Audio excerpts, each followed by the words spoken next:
Turned after having surgery for a chronic bowel disease.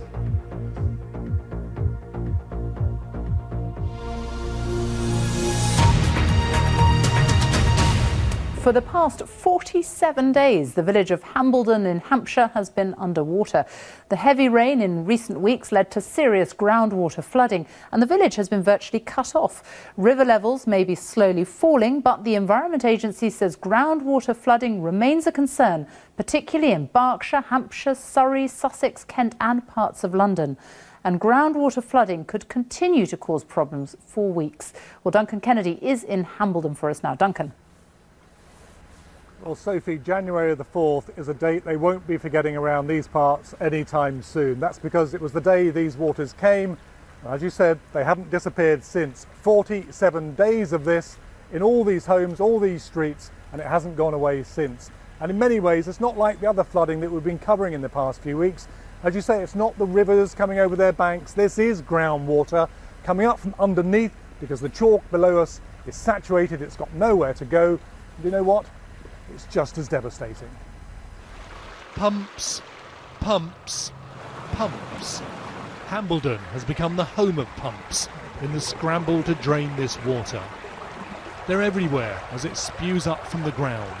The chalk below their feet unable to absorb any more.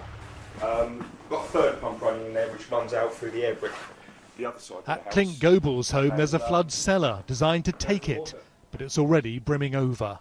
That's the water table, if you're not, where it's coming in the same rate as what we're pumping it out.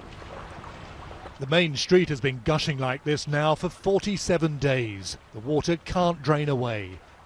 Down the road is Ina Cleves, 102 years old, born in this very house, and now also seeing the waters rise. Do you ever think you might move out to escape the floods? No. You're going to stick it out? Go upstairs.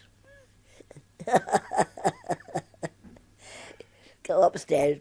Put my wellies on when I want to go out. The electrics and put another pump into action in the house. The village has its own control centre run by the residents. They all know the ground here is acting like a sponge. When the sponge is saturated and take no more water, then it flows into the village and through the village. So all the roads in the village are currently rivers. Currently no end in sight. None at all. You can see the height the water came to. The Prime Minister today visited flood areas of Wales and promised flood victims will be exempt from council tax. What people want to know is that there's a vast national effort, and at the heart of it is the British government bringing together all of our national resources. That is why we've got the biggest pumping exercise that's ever happened in our country in Somerset. That's why we brought the military to bear with thousands of troops out there helping in our communities. Back in Hambledon, they're proud to be known as the cradle of cricket. It's been in the village since the 1750s. But rain really has stopped play on a community wicket that's beyond sticky.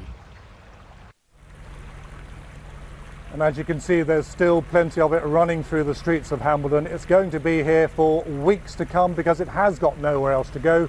And although David Cameron is promising council taxpayers that there'll be relief for people in flooded homes, what the people in these parts are saying, they need investment, particularly in a big pipe that will take this groundwater away. But they tell us, Sophie, that they're not expecting the government to cough up for £3 million that they need here anytime soon. Duncan, thank you very much.